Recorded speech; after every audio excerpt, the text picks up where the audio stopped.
Hey, Matthew chapter 6, open your Bible. Matthew chapter 6, verse 1 to 4. That's our topic. Our discussion is the topic is... What's the Matthew? topic? I forgot. Matthew? But first, let's review. These are the past questions from the past lesson. In what book of the Bible were the story of David spare Saul's life? What book of the Bible? What? David spares Saul's life. Samuel 2? Samuel, ma? Agree? Samuel, Yeah. No, one. Okay. First Samuel. First. It came to pass when Two, Saul returned from the following the Philistines that it was told him, saying, Behold, David is in the wilderness of... And Getty, what is it? I don't know. Getty. Because somebody think, oh, you're looking for David? Behold, he is in there, and go get him. Where?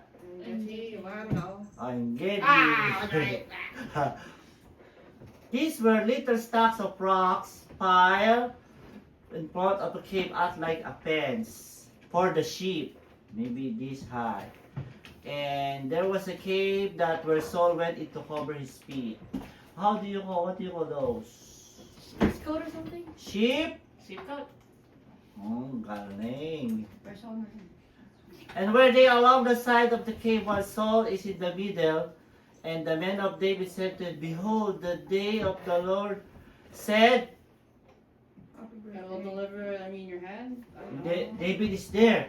And David is behind, and Saul is doing his thing and said, Hey David, behold, this is the day that The Lord delivers. the Lord deliver your enemy. You cannot get rid of this Saul. King Saul, I will deliver thine enemy into your hand. That's what they said. Of all things in the middle of nowhere, in the wilderness of Engedi, and invokes of our enemy to cover his feet, he is there literally sitting down. What is really Saul doing? His business. Yeah, maybe. His business. Because Saul is in trouble and he is doing his personal necessity. So he went to the cave and doing his thing. We don't know what's that, but it's not a private thing. And then in that cave where David and his men is also hiding. So there's two enemies in there. And then David and his men of David say, Hey, this is Saul. It's your chance to get rid of him. He's trying to kill you. So Saul is doing what he's doing? Doing his personal necessity, or maybe speaking His business. His business. Okay, let's deal with that. What did David do while King Saul is sitting down? He cut a piece of his clothes. Yeah, he cut. Yeah. Instead of killing him, he just cut a piece of rope to snitch out of his robe. Same thing.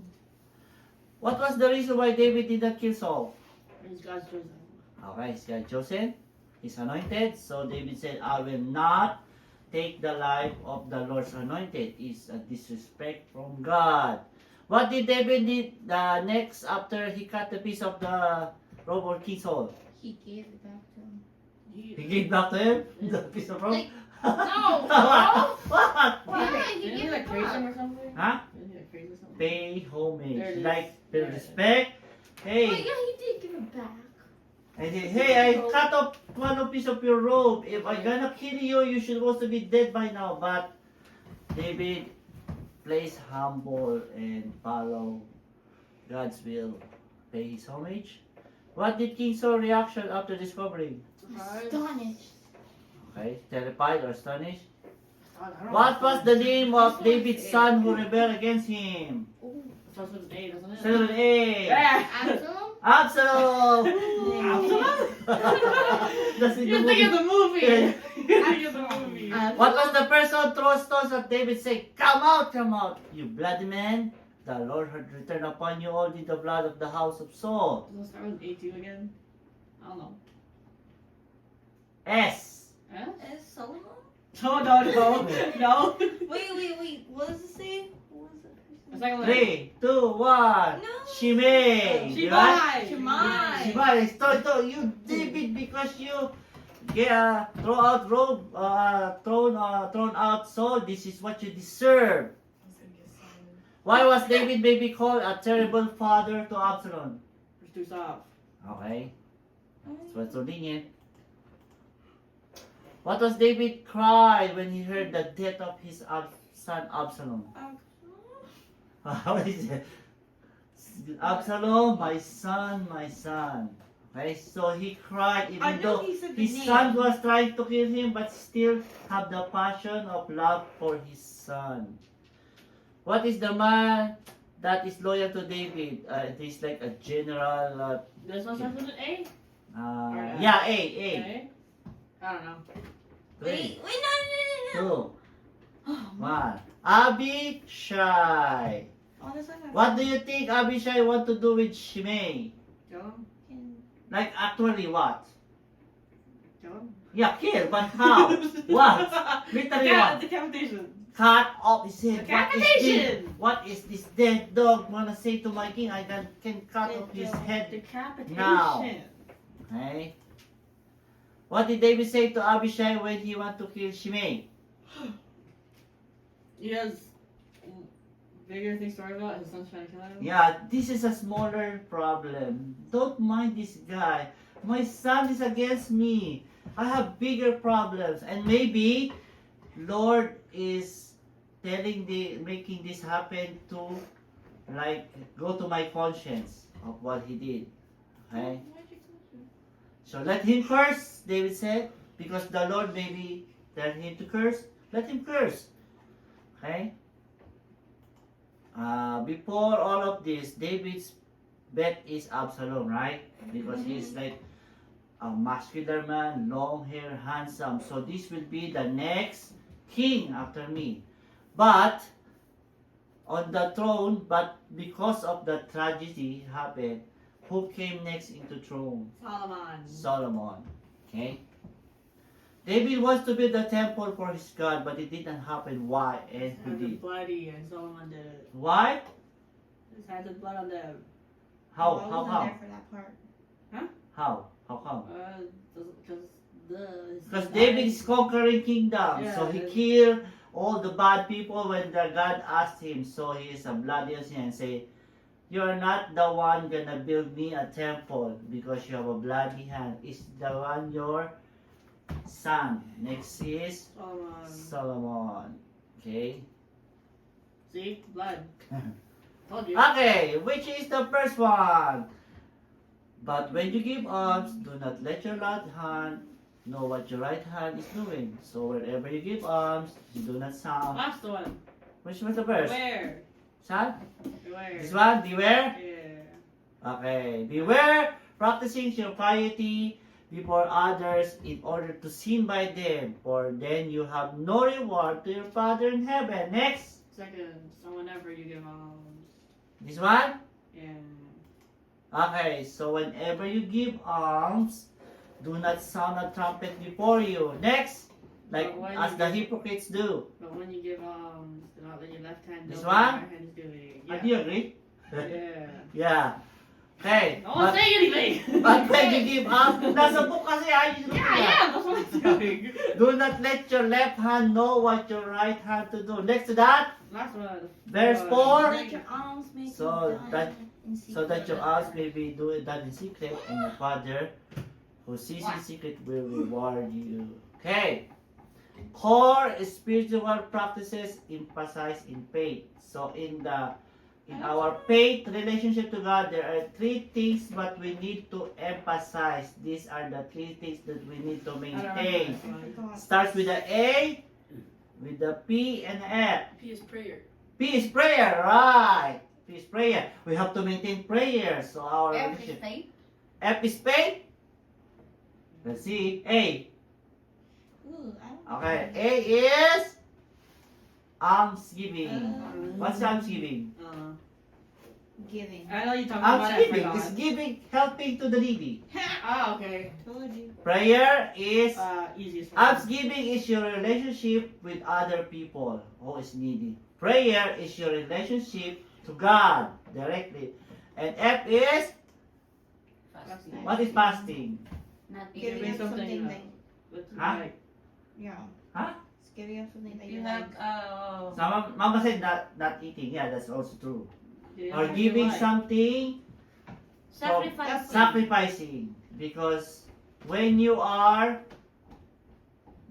to do something and you are wanna like it so much, it's like you're gonna be slave of that thing. But when you're fasting, you give it away, like eating or something. It means you're disciplined. I'm not slave of you. I can control myself. So fasting is relation to yourself. Almsgiving is relationship to others. Prayer is relationship to God. So there are three things to emphasize in faith. Ito na. Which is which? Which is almsgiving? Isn't the second one the second one? The element of religion that deals with God. No. Yeah. Yeah. Almsgiving is this. Others with others. Deals with others. Oh, the element of religion deals with others. Prayer is The second one. deals with God. Fasting is Deals with themselves. okay. Almsgiving Yeah. deals with others. Fasting deals with prayer deals with God. Fasting Themselves. thermortification of their flesh. Flesh is like what you like. It's like what you do. Your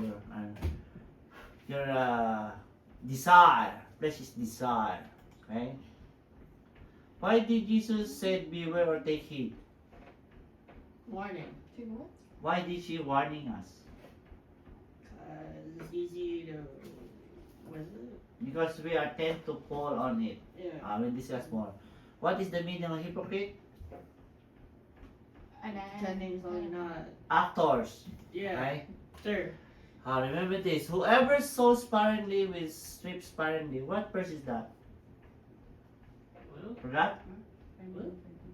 No. Who sows sparingly, if you plant seeds more, you will reap more. What verse is that? Forgot? I forgot too. Let's see. Corinthians. Corinthians. Give to everyone who begs from you, and do not refuse anyone who borrows from you. What verse Is is it one this? of the Lukes? Luke's? Hindi ko tanda. Oh, it's Matthew. Matthew. Yeah. Oh yeah, we discussed that. Oh yeah, we did. People, Yeah, we yeah. did. Oh my If gosh. people ask help from you, don't let him down. But sometimes they are like, people are just like scamming. That's a different thing. Okay, take advantage. But if you know if they're true and asking help, help them. Next. Enough. Give, and it will be given to you. A good measure, pressed down, shaking together, running over, and will be put into your lap. Luke 16. Luke 16? Hello. Luke 6. Luke 6, Other one. 38. Other one. So it means, if you give, you help, it will return more, shaken and pressed, like more than you expected. Whoever is faithful in very little is faithful in much. And whoever dishonest in very little is dishonest in much. What like? Some? Psalm? I don't know. Dalawa na natira. Psalm at Luke 16. dalawa. I don't know. Gusto ko Psalm. Luke Oh, 16. Ito man. So, God is testing us. If you are faithful in little things, you can be in charge in bigger things. But if you are tested in smaller things and dishonest, you cannot be in charge in bigger things. Happy are those who consider the poor. The Lord delivers them in the Psalm. day of trouble. Psalm. It sounds like a song, right? Oh. Psalm is song. So, if you consider the poor, if you have passion in the poor, and the Lord will deliver you in the day of trouble. Okay. That was long. Thank you. That was long. How long is That's it? a long time. 14 minutes. Oh, yeah. Let's see if I can finish this in 10 minutes. We have 16 minutes left. Oh, 16 minutes more? Okay. Let's now go here. Let's start this done. Timing him to the second. So this is concerning almsgiving. This is our topic. And this is our verse. We already tried that. And this is the three that we discussed in the quiz. And I discussed this righteousness in the previous chapter 5 because it was like a connection to this topic. And we discussed the take heed because Jesus is reminding us beware because he knows if you don't take note of this, you're gonna fall onto it. What is beware? Beware of practicing your piety before others. If you are showing up, hey, I'm good, I'm giving, hey, I'm famous, I'm nice. So people are like that. It's normal. So Jesus said, beware. If you're doing good, make sure you are not crediting yourself because these are people are really doing now, right?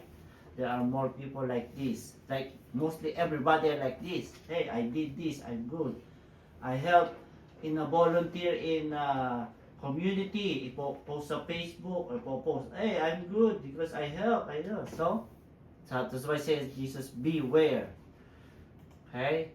Hypocrites are the actors. This is like you help because you want to be famous and you want to be recognized. So you're acting. You are not really doing good things. You are doing it to be for yourself. Okay? So that was Jesus talking about here. So actors is like that. They're wearing a mask. And when we say almsgiving, Jesus is not saying the things that we're giving to the church. This is beside giving to the church. This is the one we're doing to others. Okay? And we see some of the verses. Those are on the quiz. 6:38, 2 Corinthians, and Luke. Okay? Now, we continue. The Pharisees are the priests on those days, right? Yeah. In Jesus' time, literally, they have little trumpets. When they wanted to give money to the poor, they would go out and stand in the marketplace. It's time now to give money to the poor, they're gonna say that. And they have sound the trumpet, ta ta ta. They would blow the trumpet. So in there in the market, and all the people that are beggar, whatever, oh, they're gonna go there, and then oh, we're gonna get what is it? We're going to receive something. And not only would the poor come, but everybody on the street would hear the trumpet. So their ears would be attracted to the sound of the silver trumpet. And they would sound their trumpet, and then they would throw out their goodies to the poor seen by man. So they're helping. Hey, I'm giving this. So everybody would say, there's the Pharisee. Isn't he a generous man? Look what he's given to the poor. So this is an example of hypocrisy. Hypocrisy. So, what? They are priests. They're supposed to be good, do good things. But what they are doing, they're going to the market and then they give this to be seen, to be credited, which is acting. So this is what Jesus was saying, beware, because this is addictive. When you help, you feel good and you feel proud. And Jesus said, beware, don't be proud. If you want to help, just help.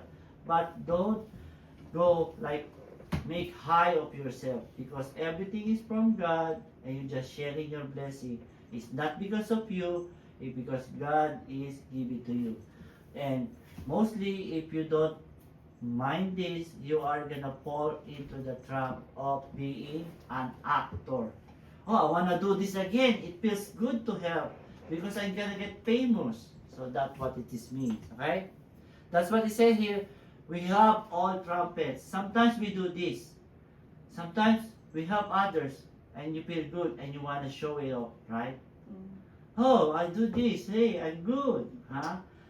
So everybody has that. We all have trumpets. So Jesus said, beware. Okay? Just a reminder because Jesus knows. Okay? Any question with that? So in Jesus' time, those are what the Pharisees are doing. They are the holy people and they're supposed to be helped. But they are turning something like they're twitching the motive of helping. Instead of helping, they want to be credited, which is wrong. That's why Jesus is teaching this giving to alms. This is in the Sermon on the Mount. Okay? Any question? No? So here it says, once a person become a Christian, one thing Satan loves is to shove them into the category of hypocrisy, so that they really negate the validity of their witness to lose their reward. Because it says there in verse where? 7:15. Huh? 7:15. No. 7:15. So this is, it says there in the verse, if you show help and people recognize you, that will be your reward. You don't have any reward from God. That's why I said, do it in secret, so your Father will reward you in secret. Okay? Because once you're a Christian, oh, I'm doing good. And Satan says, come on, do more good. Act more because you are getting famous. So, when you have that, your good deeds is being rewarded by people recognizing you. So, you don't have reward from God. So, that is what is Satan is trying to do to you. So, mostly this is what happened to social media, right? Or the politics, or the candidate. They will say, oh, I help the poor people. And then people will, oh, this guy is good, we're gonna vote for him, or this guy is nice, see? So those are their reward, and they lose their reward to God. Read, I told you, 7:50. 7:15. 7:50, I forgot I about don't know this. who this is. Okay, let's skip that. It's beware of false prophets who come to you in What is the verse that? Who? Which one? Matthew. Yeah, about you. Read, The ano new eh? one. Beware of false prophets who come to you in sheep's clothing, but inwardly are ravenous wolves. See, there are false prophets. They look nice, but they lure you to distract you away from God. That's the trick. It sounds nice, but you're going away from God. So this is Satan's little action. And people are going to fall on that. Okay? False prophecy. Okay? Sabi doon, sheep in wolves in the sheep clothing. What do you mean by that? What is wolves? Dangerous person. Dangerous. They eat animals. What is sheep? Soft. Innocent. Kind. Innocent, humble. So, sheep in the wolf's clothing. It looks like humble, it looks nice, but they are dangerous inside. Okay? False prophecy. Right? Next. Yeah, observe social media, post about what they to help. So there's lots of that. Oh, I did this, I did that. Politician bragging about to help the people and they accomplish. So yeah, those are like, beware, Jesus said, beware. This is addictive. This is inviting. So don't do this. If you really want to help in secret. Don't do your right hand. Don't do your right hand. No, your left hand. It means when you're gonna give your money, you don't count with your two hands. Whatever you have, you can give it. So it is secret, and then you will be rewarded. Okay? Explain whenever in verse 2. What is the verse 2? What? 6:1 verse 2. This one what? Chapter 6 verse 2. What's verse For 2? who?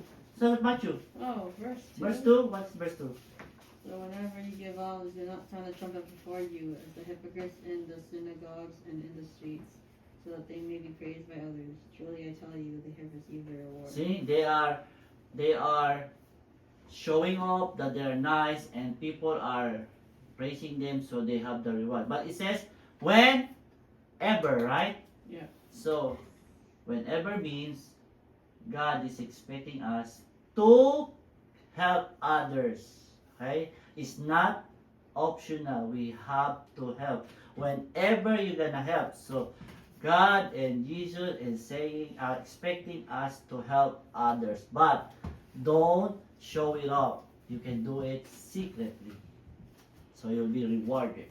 Okay? What is reward of man and reward of God? Reward of man, gonna praise you. this guy is nice, but after a year, a month, they're gonna forget about it, right? Oh, he did that. I know it already. It's done. So that's the reward of men. If you want that, go ahead. Show them that you're nice and you will be rewarded. But the reward of God, after this life, God will count all your good deeds and you will be rewarded forever. So it's either you choose what you want. Reward of men, they're gonna praise you, or reward of God, which is eternal. Reward of men, it will pass in a short time. Reward of God, no, it will stay forever. Clear with that? Yeah. Okay, so that's why when you help, do it secretly. So your reward will be from God, not from men. Okay? That's what the Bible is telling us. Read verse 3, chapter 6. Verse 3, sino ate? Mama? Go. Mama, busog na. Eden? Verse 3, ma? 6, verse 3. How many minutes? 3. Yeah. But when you give to the needy, do not let your left hand know what your right hand is doing. So that is the example. When you give to help, don't let your right hand know your left hand. Because sometimes when you give and you count your money, maybe you take some. So it means it's not really helping. Oh, it's too much. But if you really want to help secretly. Okay, that's what it means. Okay? Like in social media. Yeah. They give it and they But- take some money too. Yeah, that's right. Okay? Confusing. Matthew chapter 5, 14 to 16. Let's read that. But we're already done Matthew chapter. Yeah. 5. 5, 14 to 16. 5. Who's gonna read that? Me. Me. Me. Okay, go ahead. You are the light of the world. A city built on a hill cannot be hidden. Okay. Ay, yung 6-1. What? No. There's more. 14, 15, 16, right? Yeah. Oh, what Matthew 6 verse 1?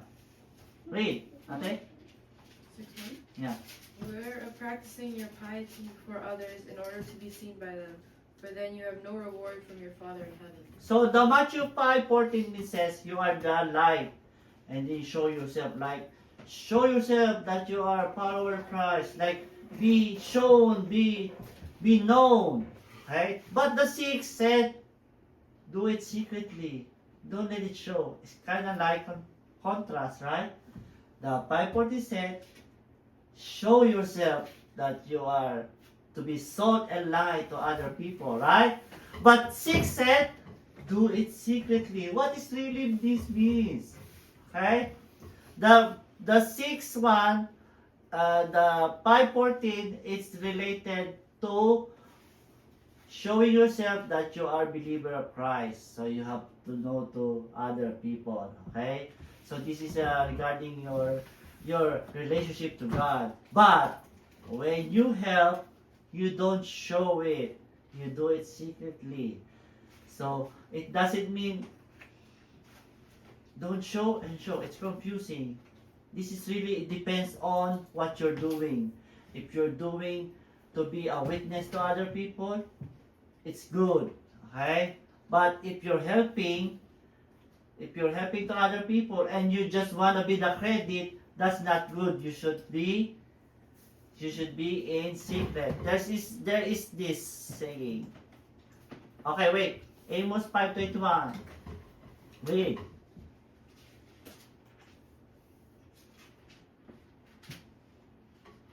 Who read? Ito yun, yeah. 5:21. Yeah. I despise your festivals, and I take no delight in your solemn assemblies. So, God is mad. Amos said, hey, God is mad at you guys. Why? All these rituals that we're doing, all this offering and sacrifice. Because Moses told them to sacrifice. If you have seen, you have some sacrifice animals, right? So for you to recognize that you are sin and you need to repent. But this over time, this becomes only a ritual.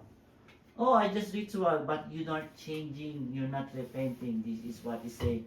God is saying, I'm already fed up with all these rituals.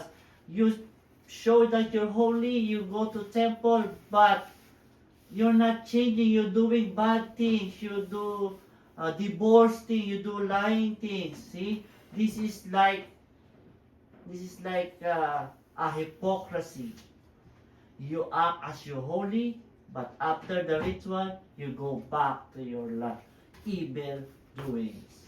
That's why God is saying, oh, people are going to church after they saying bad things or do not help people or something else. So that is hypocrisy. There's hypocrisy on those days, there's hypocrisy on the present days. Even in the church, there's hypocrisy. Maybe they're attending the church just to have an attendance, but it doesn't affect their lives.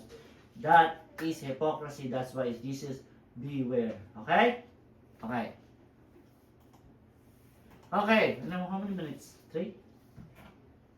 Pakitapos nito. Okay. -1. Aesop has a fable. Oh, after this, Aesop has a fable about a wolf. And the wolf decided that he wanted to have a nice fat sheep for his dinner. Oh, I'm gonna be pissed. So, what did the wolf do? So, there's a lot of sheep, but he wants like a juicy one, a fat one, right? So, the wolf figured out the best way to catch a sheep is to look like one and sneak among on the fold. And so, at night, when the sheep were taking to the fold, the wolf got into the sheep covering, and he stole among the in the sheep, and he nestled gently and quietly there at the edge of the sheep, waiting until they were asleep, so he could pick who's the fattest one. Oh, I'm now in the sheep herd, so I can pick the who's the fattest, and I can feast. So he dressed up Not the like baby. a sheep. Okay? Not the baby, he's just pretending to be a sheep. So he will be with them. The sheep doesn't know. Okay? So he was there now in the, like a barn. Okay? He was there. And why then he was so hidden and he so concealed and so secretive about his devices, the shepherd too became hungry and decided he made a meal of one of his sheep. And so he went to look for the fattest one, and the fattest one of any sheep would be the wolf.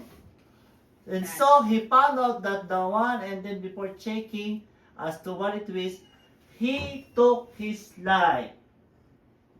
You see what I mean? The wolf took his life? No, the man Oh. took the wolf's life because he's the fattest among the sheep because he's the biggest. So what's the lesson here?